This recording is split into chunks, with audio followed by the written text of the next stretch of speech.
Time for another chat with State Representative Tacky Chan of Quincy, who is back at home. Tacky, how are you? Good to see you, Joe. Yeah, I'm back at home today. I'm not on the road trying to get from place to place. So this is, again, the norm for all the audiences. But it won't be for long because come May 29th, looks like pandemic is officially over here in Massachusetts, according to the governor at least. According to the governor, you're correct. A mask mandate ends on the 29th of May. Full occupancy comes back into effect for basically everything. So basically phase 4 normal is what essentially it is. And the state of emergency will end on June 15th. Of course, this is all tentative because the governor could change his mind, but right now the indication is no. The science seems to support the governor's position in Massachusetts around vaccinations. So the CDC and other medical groups, researchers so far indicate that if you're fully vaccinated, you're not a carrier. The viral load in your body does not get a chance to generate high enough to become a carrier. So if you get the COVID virus and you're vaccinated, it doesn't mean that there is no virus in your body, right? The virus is in your body, but your vaccine teaches your body to create antibodies to fight off the virus. If there's not enough virus replication to reach a certain size, and then you exhale, there's no virus coming out of your system. There's not enough of it. So the objective, of course, is for your body to generate enough antibodies to be it down to the point where it can't replicate enough for you to become a transmitter. Again, I tell people wash your hands because just because it's not coming out of your lungs doesn't mean it doesn't stick to your hands on surfaces. But this is the whole concept of getting herd immunity. And as of this week, I don't remember the exact number, but about 3.2 million people are now fully vaccinated, which is about 47% of the population of 7.1 million. There's almost 4 million people dose one. I think a little over 4 million people dose one already. So what does that mean? The governor's objective number is 4.1 million vaccinated to try to achieve a herd immunity. That is the magic number out of a population of 7 million. We do know that young children are not being vaccinated yet, as we know teenagers are. So obviously a number from 4.1 is going to grow a bit because that's just the adult population. Right. So if we throw into teenagers, obviously that's going to nudge it closer to over 5 million folks to be vaccinated. And this, the closer we get to all teenagers vaccinated, our herd immunity improves dramatically. Mm-hmm. And then, now we're just waiting for the studies to get done on young children. Of course, it doesn't account for visitors to the state. However, the entire New England region, actually, from the map that I looked at, is highly vaccinated. That's correct. I mean, the theory is that if you have one person who's unvaccinated and you have everyone around you vaccinated, the virus cannot be transmitted because it cannot be on any vaccinated person. Right. But if you have more than one person unvaccinated, let's say there's 5 out of 100 person in the room, so 95 people vaccinated, you got 5 non-vaccinated, and one of those people is a COVID carrier. The reality is, since you have people around them vaccinated, you still has to somehow reach the other 4 unvaccinated folks. So is it possible? Of course it's possible. If you have a room small enough, 100 people, and 5 people are not vaccinated, and one of the 5 is a carrier. Mm-hmm. You could still reach one of the 4 other people. But if you're isolated, that person of a bunch of other folks that aren't carriers and never physically get to at the other 4 unvaccinated folks, then herd immunity prevents any movement. That's basically the principle of it. So yeah, there are all kinds of viruses all the time. It's just the whole goal is to tamp down the pandemic level of the virus. That's absolutely correct, and reduce the possibilities of it. So this is, people probably saw the news. I believe was it 7 or 9 New York Yankees got COVID positive, even though they were vaccinated, but only one came of any kind of very, very, very mild symptoms. So right. The idea is that this will be reduced to the discomfort level of a basic cold. And that's the hope. And there's always a possibility for hospitalization, but it's reduced to the same possibility as the common cold, needing a hospitalization. Same probability. So that's kind of the objective here. Yeah, and I just read this morning actually that the likelihood for a booster shot later this year is decreasing as more studies are done. Yeah, we'll just keep waiting for the studies. I mean, this is as we go, learn as we go. I mean, we live in the most technologically advanced period in the history of mankind. And, in the United States continues to be a world leader regarding education, biotechnology, new tech, and intellectual property. I mean, people have this thought of America decline. Well, the answer is no. I mean, we're first to have the best studies, not only this stuff, and we're using the most advanced technology possible. And this is our spot in the world. I do understand that, our neighbors to the north are still struggling to get more vaccine. Our neighbors to the south is planning to make their own, which I'm not sure how the Mexican government's going to pull that one off, but that's what they're thinking now. And in the interim, I mean, other countries who are using not our technology, other technology to generate monstrous amount of vaccine does not have the same efficacy rate. So our Johnson & Johnson's 82% and above, and you got Moderna and Pfizer well into 90% and above, 99% above. Some of the other vaccines are closer to 50% efficacy. Right. But at the same time, though, if you 50% efficacy is fine because you should have a vaccination, they're not because you still 100% no death. Right. That's the objective. That's right. Yep. You don't overwhelm your healthcare system. You don't have a pandemic. You have, some sick people that are going to get better. That's exactly it. I mean, efficacy rate's only about whether or not you could get COVID. People don't talk about the fact that the goal is to not die and not to have severe illnesses. So even if you have a Chinese Sinovac at 50% efficacy or 60% efficacy, the big thing is this: you're not going to die and you're not going to be severely ill. That's the point of all this, right? And I repeat again, people complain to me and talk, oh, I shouldn't do this, I don't have to do that because it's only 2% death rate. The point isn't the death rate. The point is the fact you don't overload the healthcare system with 10 or 15% people needing medical care of the infected population. And people know at this stage, we have millions and millions of people, tens of millions of people that have been infected by COVID. Even a fraction of that population, needed severe hospitalization. We don't have the capacity, and nor does any country in the planet, Right. regardless of the socioeconomics, have the capacity for large severe illnesses overwhelming the ICUs. A big part of all this conversation about vaccinations, it's the fact that it's not about per se just the efficacy. It's about whether you're going to be severely ill or die if you don't get the vaccine. Period. End of story. Yeah, exactly. Can we talk a little bit? I'm curious about what the expiration of the state of emergency will actually mean for things like remote communication, like we're doing now when it comes to public meetings. Well, welcome to the mystery question. Yeah. The legislature did not know this was coming. And I referred to it as the being on the bus, someone stepping on the brake, and the rest of us jerk. Okay. I think it took a lot of people by surprise. Yes.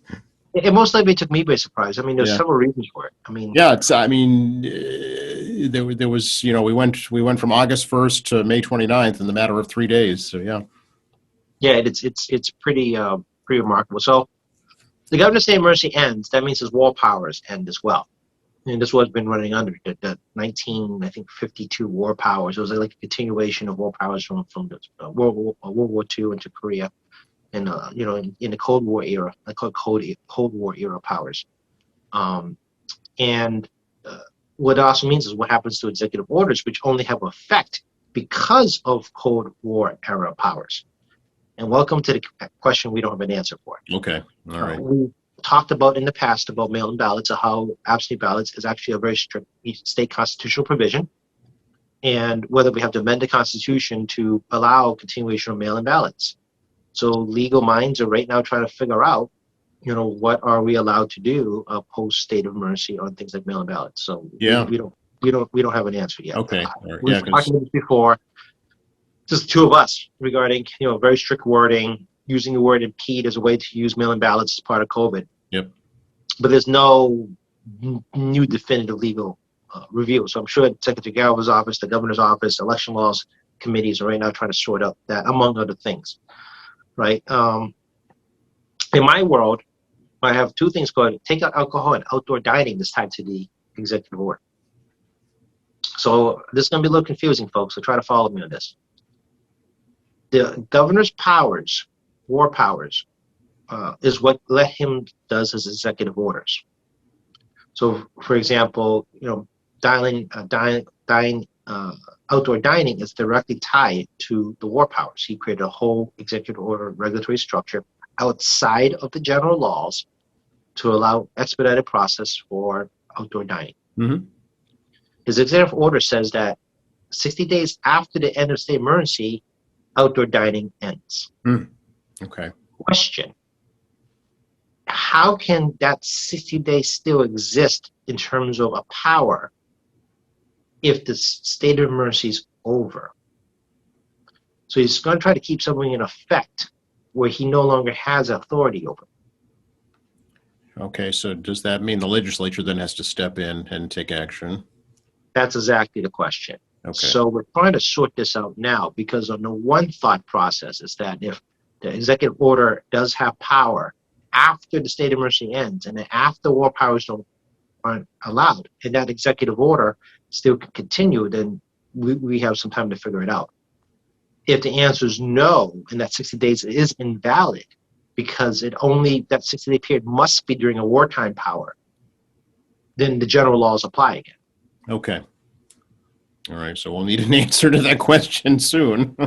Yeah, we're trying to work this out on a committee level, and we've talked to the governor's office about this on my level. So I got some language ready to go, but to try to see if we can sort this out, Yeah. at least to the end of the calendar year. And my committee's already got some language to address this as a permanent fixture, a regulatory process to a more transparent and open process than the governor's executive order, to give people better notice and understand what's going on, and an expedited review process for licensing boards to allow outdoor dining going to the future. Yeah. But for now, outdoor dining's in place. Outdoor dining has been done under a expedited, I would argue less than transparent process by the governor established. And I have no interest in disrupting the current situation of approved outdoor dining. And pretty much anybody who wanted outdoor dining got their approval long before winter ended. Yeah. So, Yeah. Great. so people got that process moving right away. So I don't want to screw that up. The other thing, That's though, and beneficial to the establishments for sure. Yeah. that's correct. And the other thing that also ends by statute is the takeout alcohol. Oh, So- yeah. So people had enjoyed takeout alcohol during the height of pandemic. We're trying to help some of the restaurants out on takeout. But the word I'm hearing back by colleagues in the legislature and other folks is that once any type of indoor or outdoor dining started, takeout alcohol interest declined dramatically. Oh, interesting. Okay. It's not cost effective for restaurants, to be perfectly frank with you, unless you just basically just all you do is sell alcohol. Yeah. So- and package stores never closed. So there was always that option. Yeah. And you're paying premium price for takeout alcohol. Sure. Rather than, a glass of wine is much more expensive than it is getting a bottle from Oh, package. for sure. Yeah. So there's that economic component that people, are aware of. Mhm. But if you go to the restaurant, you can, obviously order a drink, and you may get a second appetizer. You may get that second drink, which basically means you probably paid for like a bottle of wine already. Right. Right. Yes. You may decide to stick around for dessert. And of course, most importantly, it addresses the tip income, because people are very dependent on tips. Yes. And if you can, and you feel it's deserved, I do encourage people to try to tip well, based on what you can afford, obviously, For sure. Yeah. and your feeling of how service was done, because people in hospitality, especially restaurants, the servers, make their salary on your tips, which Mhm. argue about that a different day about my thoughts in that matter. But Right. everyone needs a little help here. So obviously never tell people to spend more than you can afford. Of But, course. Yeah. do what you can. So the feeling I'm getting from my colleagues and other folks I'm talking to is that we'll just let takeout alcohol expire at the end of the state of emergency. Yeah, no, I think it's like you say, is if you're able to sit and dine at the restaurant, either indoors or out, it's much more pleasurable to have your alcohol there than, have to rush to the restaurant, grab it and take it home. It's a social aspect of it. And as we come to more opening and people starts to acclimate themselves to post-pandemic life, or I think there'll still be a little bit of pandemic life left at certain levels, but people are going to have home parties again. You're not going to do takeout alcohol from a restaurant as part of takeout. Right. Yeah. You're going to go to the packy and get what you need to bring to your house party, and then you order your takeout separately. Mm-hmm. Exactly. Yeah. Yeah. The So, one thing that is sticking around, I guess, though, is telehealth. Is that right, Jackie? That's not going away. At least, I don't know about the insurance part of it, but at least the availability part of it. we passed a telehealth bill at the end of the session in Yeah. December. God, it feels like so long and not so long ago. When we closed the session last year, telehealth was actually part of the healthcare reform bill. Okay. There is insurance. I believe there is an insurance reimbursement component of it. I'm trying to remember off the top of my head now, but we definitely did codify a lot of the regulations that were put as emergency into telehealth today. Okay. So telehealth is here to stay. The technology will continue to advance in telehealth. We have higher resolution. I mean, even using my telephone here for Zoom, on a video call, you can take high quality photos, like I did for my mom actually, and send it through the secure app, on a healthcare provider, and then they can look at the high quality photos that way, and then try to help with diagnosis. So you're going to see.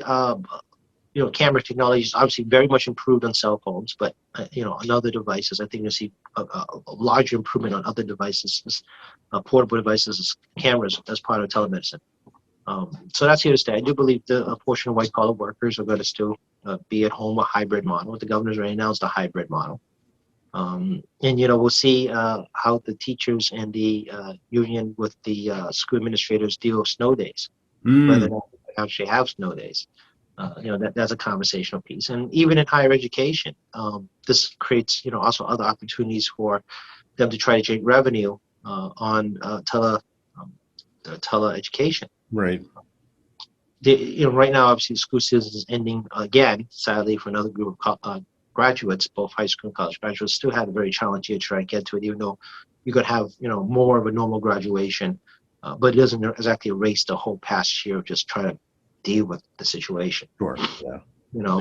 But I know Quincy College is offering both in-person and online classes over the summertime. I think you'll see a lot of that too. I agree, and I think summer programs would be really good for that, particularly for people who want to go home and be with their family, but also want to catch up some classes. It'll be interesting coming up soon is regarding international students. And how they're going to get back to Massachusetts. We get a huge influx of international students, which is a big part of the economy here. Yeah. And the healthcare isn't equal everywhere. Boy, that's true, as we're seeing in India right now. Yeah. Absolutely. So, I know everyone's got this stance of vaccine passports or whatnot. It's not just about people in the United States with vaccine passports. It's about people traveling to the United States as well. So I think people kind of have this misconception that it's a one-way directional issue. We should be concerned about international travelers coming to Massachusetts, much less our neighboring states, because I think our neighboring states will be close to herd immunity, by summer's end. I do believe all of us in 16 states, and probably New York is going to be probably okay. And some of these other states with low vaccination rates, you can go to Bloomberg's website. Bloomberg has actually a great stat tracker about vaccination rates around the country and also globally. But we want to have international tourists come back. We want international students to come back. We want our J1 visa workers. We talked about last week about the challenge of bringing J1 ability to have business people come over that aren't tourists. And we also have what we call medical tourism out of rich countries that come to MGH. And obviously we got to still conduct our international business, not just in Europe or Asia, but you also have in the Americas. I mean, you still have to do business with Canada, which is a major trading partner is Canada. People don't always realize this, but it's our biggest partner is Canada. And then they're having severe COVID meltdown. Yeah. They really need help in vaccinations because again they can't make any. It's all here. And we have a fourth potential vaccine becoming available in the U.S. perhaps this fall. Oh, really? Novavax is getting ready for an application. Okay. So you got a lot of these, we're blessed here. I think we're more blessed to be realized by the sheer industrial might of the United States compared to other countries. I think it's pretty evident given that, we're giving out vaccines like water now, and even first world countries like Japan are struggling. Absolutely. They're struggling, and we're going to have to help our allies out going forward. But again, this is a whole put on your mask in the airplane situation. If we can't keep this thing under control here, it's going to be enormously difficult for the U.S. to help other countries. And the U.S. policy regarding our friends is we're going to help our friends. I mean, it's an old policy. It's not a new one. Right. But if we're under a COVID meltdown, severe COVID meltdown, there's no way we can, help anybody else. So this is kind of the situation we're in. So the question becomes, folks, is not, COVID passports necessary for us, but should we have COVID identification, medical verification, or vaccination before they come here? Right. And that's because, you have a plane full of folks and they're not vaccinated and someone has COVID on that plane. That's what happened to a friend of mine that came back from UK on whatever wave they were in when they left. They found they got infected COVID en route from England to here. So think about that for those watching. Should people complain about us, so we shouldn't have to verify. Well, okay, what about other people then? Do you want other people potentially infected? Yeah, it's a slippery slope for sure. We saw it in the cruise industry too back at the beginning of the pandemic. So there are no borders for viruses. No, and the airlines and the cruise industry wants to operate normally as possible as well. I mean, cramming us into small spaces the most they can. I mean, they like to go back to that. But they're also very cognizant of the fact that this puts their crew at risk. Right. And Ultimately again, puts their business at risk, right? So yeah. Put their business at risk. And some of these industries are global industries. They don't just have U.S. employees. They have global employees. Mm-hmm. The travel industry has global employees. Oh, and the Philippines is a big employer for the travel industry. Absolutely. And Mm-hmm. it's in the best interest of the travel industry for those people to get vaccinated. Mm-hmm. And the Philippines, for example, is not a wealthy country who is going to have to be, we talked about vaccine economy two calls ago, but they're going to have a harder time to compete against bigger countries with much more money. Right. And if we're dependent on them as part of the West Coast, mostly West Coast cruise industries, then, is it in our best interest for the United States to help these countries out, which have direct economic benefit to us, and also as a humanitarian issue, and frankly, just being good human beings. I was just going to say, what is the downside to helping as many people as possible? What is the negative? There isn't one, right? No, there isn't. I mean, if you want to not talk about being good human beings and want to have quantitative measurements, I mean, it has direct economic impact to us in terms of workers. Obviously, there are a lot of immigrants in this country, so they care about their families, so that creates goodwill as well. And then you also have strategic and military and economic benefits that you may get more favorable treatment from those countries. Mm-hmm. Which is why, again, vaccine diplomacy is full gear as the Russians and the Chinese export more than they vaccinate. So the Chinese now, I think the latest number I saw was the Chinese government's vaccinating 14 million people a day, but it's also 1.5 billion people, folks. So they're still projecting 2022 on full vaccinations while at the same time exporting an enormous amount of vaccine. Yep. As you saw the Patriots playing in the news this week, transporting Sinovac Chinese vaccine to, what was the country? It's a South American country, which I forgot already. I have to, but it was on Channel 5 last night. It was on Channel 5. You can find it on Channel 5. The Patriots plane is transporting Chinese vaccine to South American countries. So, that's kind of where things are. So it's kind of a, if you're really kind of one of those international policy wonks, this whole diplomacy of vaccines is very interesting regarding, how you're going to put the needs of your country first. But it's not just about putting needs of your country first. If you're a global leader, you got to be in a position to lead. And if your country's sick, you can't lead on an international stage. Right. Right. So, we're not being selfish. We just got to be able to get ourselves in a good position to help somebody else. No, it's the story of, like you just said, you put your oxygen mask on first in the plane before you help the person next to you. And that's exactly, I think, that is the position the United States should take. And absolutely. And, again, it's crucial for vaccinations to occur all over the country. And again, I thank everybody who's got their vaccine. But the sooner that everyone's in a good place, collectively, the better place. To be honest with you, the world will be in a better place. Mm-hmm. We're in a good place in the United States. Yep. Can we talk about a little local tour that you took with House Speaker Rahm Emanuel here in Quincy, Tacky? Yes, we had a great time with a good speaker yesterday. We visited 3 locations as part of hashtag Shop AAP month. Um, and we visited South Cove Manor, Lux Dental, and visited KMA Marketplace and a couple of business owners there. The goal obviously is to obviously visit some locations and talk about how COVID's impacted them and the businesses, talk a little bit about racism and what's going on there. But most importantly, to show that it's okay to come out now slowly, and it's okay and good to support our home businesses. Um, in my lifetime, I don't remember ever doing an AAPI shop promotion. If someone in here listening has heard of one before, I'd like to hear about it. I don't remember seeing one. I mean, we spent a lot of time talking about promoting Black businesses this past year, which is great.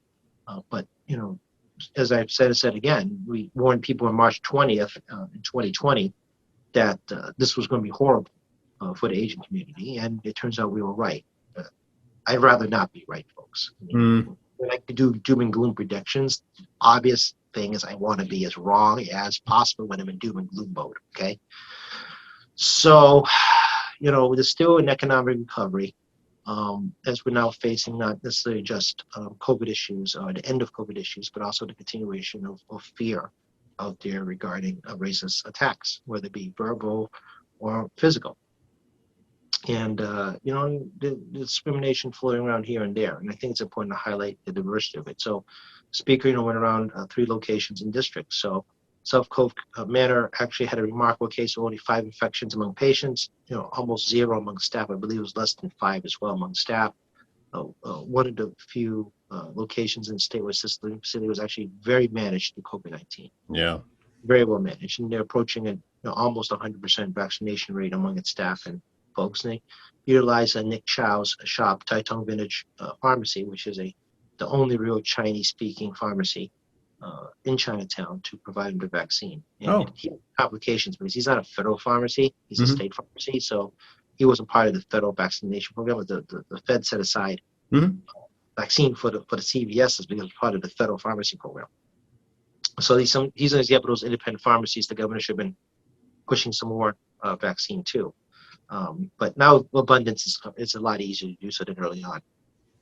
And then we stopped at Lux Dental, saw Dr. Abe over there. Dr. Abe is South Asian, actually South Asian Chinese. He's actually from Hong Kong, so he speaks Chinese better than I do. Yeah. And he talked about the latest in technology and medicine. He serviced a lot of mass health patients. And he decided something called Dental Cupid, where people who need emergency care, dental, during COVID, was able to find a dentist somewhere globally because it became a global event, not just Massachusetts. Once he started his program to ensure that you need emergency services, you get some telehealth, or if it's like severe life-threatening dental issue, which can't happen, particularly with infections. An infection in your mouth can kill you. It can be treated someplace, somewhere immediately. So, and we also talked about how he's, up this protocol game regarding COVID. And we stopped at KMA Marketplace, and we, look at some of the challenges some of the small stores are having in there. We talked to one of the restaurant owners at Full Countryside next door, and about his challenges as well as Sunshine Travel. Travel agencies continue to be wrecked as a result of COVID-19. It's going to be a very slow recovery for them. And also with Quincy Asian Resources Whistle Program, which I was at last week, as well as the food delivery service they were doing for food insecurity with KMA and Sunshine Travel. So Corey, Quincy Asian Resources was coordinated between those other 2 groups on food insecurity issues in the Asian community, which sometimes people forget we have too. So it was a good opportunity for him to speak about all these different things that people are doing during COVID and how they're going to move through recovery. And he also talked about things going on at the State House that that may be helpful. So, for example, we voted in the UI bill this year that corrects the solvency fund tax. So that was a big issue where employers will see a 9% spike in their unemployment insurance tax because there's a solvency fund issue, which apparently a lot of people forgot about because I don't do unemployment insurance policy, so I'm not sure what this was myself. Okay. So what happened was that because the way they had set the schedule up on the taxation rates, they didn't realize they had basically taxed all employers an over 9% additional this quarter, Oh, as opposed to the normal 1.1-ish% as part of the maintaining the UI solvency fund. oh, first I heard of this too. Okay. You and me both. Yeah. So I was aware of it because a number of business folks called me about this and tried to explain to me that they had not laid anyone off or did very little layoffs because of things like PPP. Yeah. Why do we have to pay more if we have our full staff on board? Yeah. That's correct, because they're not putting a burden on the unemployment system. Right. So both branches and the governor's office, have been working on this thing together, and both House and Senate leadership and the respective committees on workforce development, as well as governor's folks, figured out what the problem is. So employers who have been doing major layoffs will continue to obviously pay a higher rate. If you've not been laying people off and you've been paying this higher rate, you're going to see a credit coming. Okay. So in the next quarter, there will be a credit provided based on the actual reflection of your unemployment. Very good. situation. Okay. So that's going to be correct. And then we moved some money from the bond that we approved for the governor to pay for unemployment trust fund to keep it solvent, and shifted some of it around to COVID relief and COVID solvency related to unemployment. There's a couple of different funds associated with the feds on this, so we just shifted a couple of dollars around, so to speak, Okay. to ensure that nothing's lost. Right. So this was an issue that was very complicated. I'm trying to make it very simple here for you. Yeah. No, I'm surprised it has not garnered a lot more attention. Maybe it will now. It definitely should have made the news. I do Yeah. have to say that. I'm not going to lie to you folks. No, I totally agree. I mean, as a news person, when I'm hearing this, I'm like, this is front page news to me. Where people are asleep at the switch here. Well, we talked about this offline as well. I mean, the media prioritization of news is kind of a mystery game for a lot of us. We have a news cycle that's now Twitter-based. You've got to be first in line, otherwise you're last in line in news. Let's not get going on that. Yeah. For someone who's been in this business over 35 years, it drives me crazy. So, yeah. Yeah, no, I have similar frustrations as well. And people wonder why I watch a lot of international stations now. It's because it's less commentary. So, when I'm watching DW.com or watching, CNA in Singapore, I'm watching the headline news. It really just is news. And then they do have commentary sections where they bring in analysts, but it's very clear that this is a commentary section. Fine. That's what an editorial page in a newspaper is for. It's fine. Yeah. And they explicitly say it is. There is no pretending this is real news. This is, analysts. They bring in analysts, and this is a segment that is an analyst show. Or they do on-person shows. For example, they do on the Singapore News, CNA, they were doing a Taste of Asia restaurant, unknown restaurants in Southeast Asia, and the person goes around to different countries and finds unique restaurants in countries you never thought would exist. Oh, fun. Okay. Nice. Because they have the fun stuff too. So I mean, it's almost like I always liked it when Anthony Bourdain was still alive. You have this travel around the world and things you would not normally see, and it was part of a CNN show. Yes. And of course, it was also a travel channel. But there's a reason why I like to stick with international news a lot these days, to get a perspective, but also the reporting is so very different. Yeah, well, I mean, it's become so homogenized in this country. The media ownership, as you know, is whittled down to what, basically 3 or 4 major corporations. That's absolutely correct. And unless it's all very much commentary, whether you realize it or not. Right. So, other places when they report the United States is actually pretty fascinating. They just kind of report what was there and they leave it at that, and then they'll say, well, we'll bring in an analyst and a commentator, and they'll tell you they're analyst and commentator, and they bring those people in and give a comment. But it is the news station. The news station itself is not the commentator. Oh, what a concept. Yeah, okay. What a concept. It is your own news anchor is making commentary. It's someone you brought in as a guest who is not affiliated with news station. Anyway. It's a politician. Yes, we digress. We digress. Yeah, I don't like cable news either, so just saying. The president, though, did sign into law this week some new legislation regarding anti-Asian hate crimes in general, actually, as I'm sure you're aware, with the Justice Department. Yeah, despite the title, it really isn't just limited to Asian Americans and COVID-19.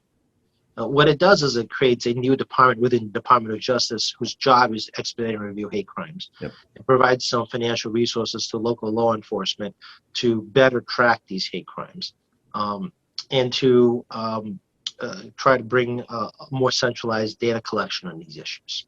One of the big problems with hate crimes is twofold. One is whether it's being charged, and two, whether it's been, how the data is collected, if it's charged, and thirdly, if they've been prosecuted, the data collection on that and what the outcomes are. So they're not very quick. If you look at any of the federal statistics, they're always delayed, perhaps as high as 2 years.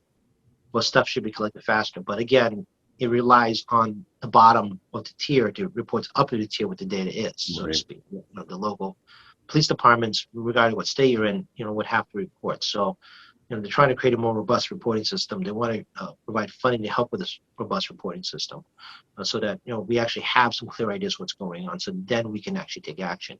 One of the biggest challenges, we don't have enough information. We're kind of flying blind here on decision making. COVID's kind of proven that. Okay, I mean, we've already done basically 16 months of flying blind, making policy and health decisions and research on the go, and we would continue to do so at some level as we move out of COVID. But in terms of long-term policies, just like COVID, like hate crime and everything else we do, the better data we have, the better it is for advocates to advocate for services, and it's actually better for policymakers to understand what the data is as part of the totality of looking at information. Right. Yeah. It's going to, I'm just thinking how history is going to look back on this period in time, when you and I are long gone. It's going to be, I think, an incredible, period of growth, of development, of scientific discovery, and maybe of cultural change too. Maybe. I mean, it's been a very turbulent 2020 when you really think about it. You got COVID, but you also have BLM. Mm-hmm. And George Floyd, and the world was horrified by George Floyd. I mean, I just can't. If you're not, I just don't get it. And I kind of said it best in my tweet. We can believe our own eyes. And it's and I do know we live in a jaded world where people believe what they want to believe. And you could be what I was saying, watching this, listening goes, well, I believe what I want to believe. Tacky's wrong. Well, that's true. But I mean, am I wearing a blue shirt? Am I not wearing a blue shirt here? Right. Right. Yeah, there are facts. There are facts that are indisputable. Right. That's correct. And, can you believe your own eyes? And, that's, if you lived through Rodney King, and in particular, that's one I remember most from my childhood. Can you believe your own eyes? And nowadays with cell phones and whatnot, there are more people recording, and not just cell phones, security cameras. I mean, one of the things that the trial of George Floyd was that security camera across the street, and it leads to an interesting question. Is the 911 dispatcher told the supervisor, and what did the supervisor do? Nothing. Yeah. Nobody radioed down there and go, hey, we see you. What are you doing? That was key evidence for the prosecution, for sure. Yeah.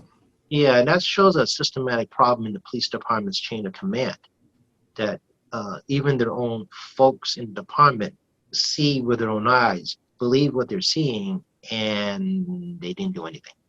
And I think that's the real question for the Justice Department to look into. This is part of the conversation we have next time about systemic racism and how I look at the issue.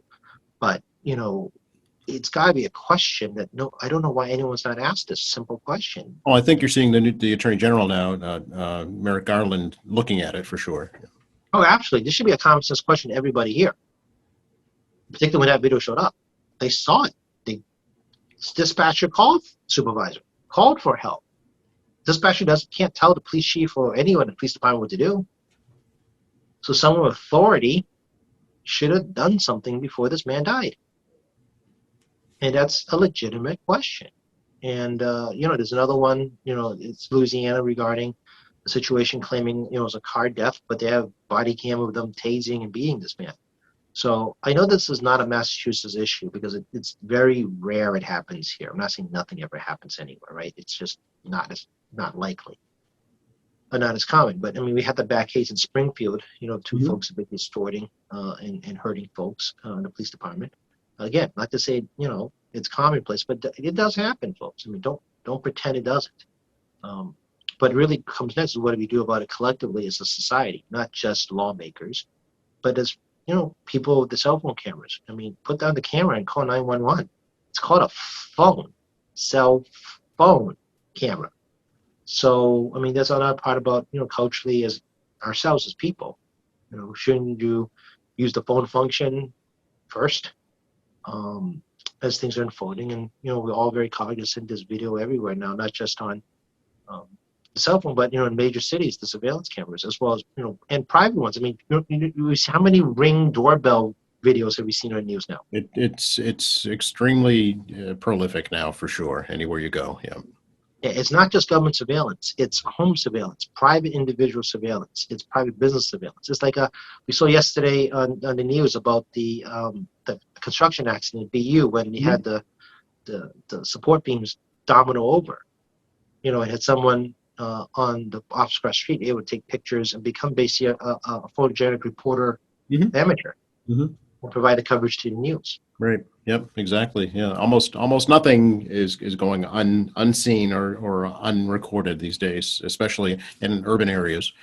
Especially in urban areas. And when you see something that happens and you don't know what happened, it's becoming increasingly shocking because of the fact that, we ourselves have become the surveillance state in some ways, right? Because of the nature of camera phones and other types of cameras. I say it all the time. Google knows way more about me than the government does.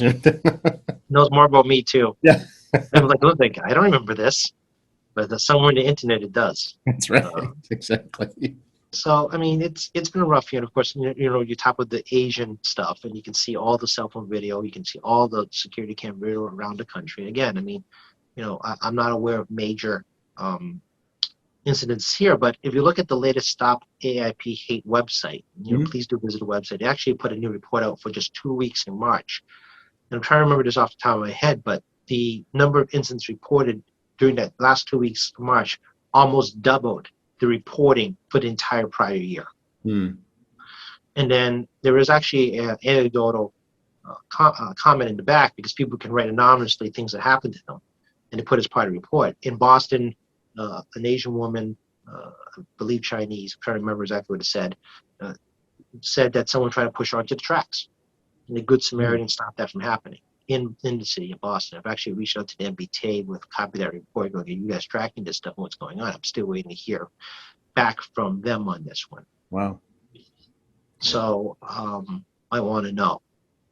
I can't help but wonder if COVID had originated in Germany or Italy or another country, would there be racism and violence toward that group of people?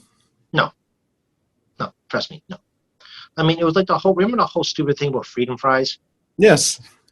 Yeah, that's what happens. The French doesn't want to get into Gulf War. The best this country does is say they don't want to call things French fries. Yeah. Which, by the way, aren't really French, but whatever. That's true. I mean, so, no. I mean, we've already done this before. And people, oh, yeah, we treat them the same way. No, we've already done this. If you're European of descent, you have a low probability of racism in this country. If you're Asian, you have extremely high level of racism in this country as a result of international policies. And it's lost in folks on that because, again, the perpetual foreigner concept, right? As soon as you start a trade war of any country, you look at me and it doesn't matter because you automatically don't equate me because the government doesn't equate me as part of the society when you start these wars. We saw a trade war of Canada. I don't see people kicking around Canadian people, right? We saw a trade war of Mexico, and suddenly every person from brown skin South America suddenly becomes the enemy again. And Mexico, if you look at Mexico's history in the United States, there's a long history in the United States also scapegoating Mexicans. So it's not new. It's just I think people have accepted it so much as part of American life and culture and history that's a norm. And again, we can talk about systemic racism, but that's part of what systemic racism is. You accept this as a normal behavior, and then it's not your problem. It's my problem because I'm Chinese. It's my problem. I'm Chinese, not your problem that you're perpetuating the issue. The systemic racism, right? This is what systemic racism looks like. So we can do a whole hour segment next time, but this is kind of part of that. Yeah. And this is the challenge that's interesting on so many convergences in 2020 going to 2021. on American society, waking up to these issues, they all at one moment, separately. Together as opposed to separately. Mhm. It's kind of unique because you look at history, the LA riots, Vincent Chin, Rodney King, any of the lynchings in the South through the 60s and 70s, and then you got the post 9/11 attacks on folks and Muslims and any South Asians. Basically, anybody had brown skin. I mean, post 9/11 was not good for you. And it's people that are different. So, it's a lot of moving parts, but it's interesting how a lot of these things hit all at the same time in 1 year. Well, we can't have positive change until we turn around and face it head on and talk about it. So hopefully we're doing that a little bit on this chat today. Well, I do appreciate your patience and my chats about racism issues. From my perspective, I only grew up here. I don't know. I tell people I only grew up in Quincy. But I mean, the coverage from QAT with the rallies, we've been sharing that YouTube as well on my social media. People can watch other wonderful program on QATV from, whether you're talking about COVID or what's going on at city council or at state level, but also community events. And, as more community events come up, obviously your channel will continue to broadcast those for people to enjoy. And if you no longer live in the city of Quincy, the benefit of the internet, right? You can keep up at home. You can watch high school graduation and college graduation, even though you're at home to watch it yourself. And I mean, this is part of a COVID world. If you got someone who's, grandparents can't come and see their high school graduation of their grandchild for whatever reason, maybe it's health, maybe it's financial, it doesn't matter.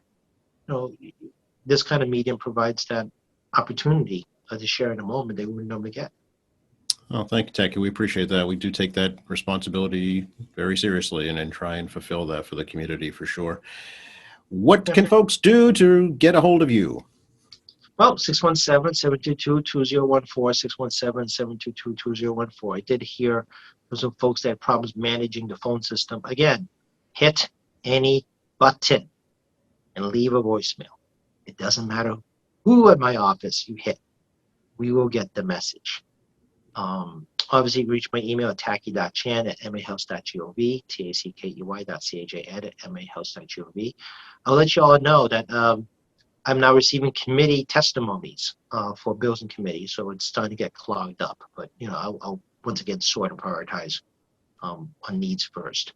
As you've seen and we've enjoyed my Facebook page, Tackey Chan, State Representative Tackey Chan page on Facebook. It's a public page. No need to have a Facebook account. We put on a lot of articles as well as important public service announcements and some resources, as well as the tackeychan.org page. Tackeychan.org also does that well. And also we put links to these podcasts up here so you can see my hair grow or catch me on my flubbing. If you want to be nitpicky on me, I'm sure somebody finds that entertaining for themselves. And of course, you could check my Twitter account, which obviously has very limited lettering, but at Tackey Chan. And you see the good speaker has a very active Twitter account. So maybe you can just, you follow him for a while. Okay. Sounds good. Appreciate it, Tackey. So good to talk to you. No, it's always good to see you, Joe. And I'll catch you. We're going to catch you Friday Memorial Day. Are we going to? Yes, I will be here, and it'll be the day before the May 29th lifting of all the restrictions. So, yeah, we're going to have one more chat before the restrictions lift, and then we'll have a chat to see how the world unfolds. That's right, exactly. Hopefully. All right. Thanks again, Tackey. Good to talk to you. Good to talk to you. See you next week.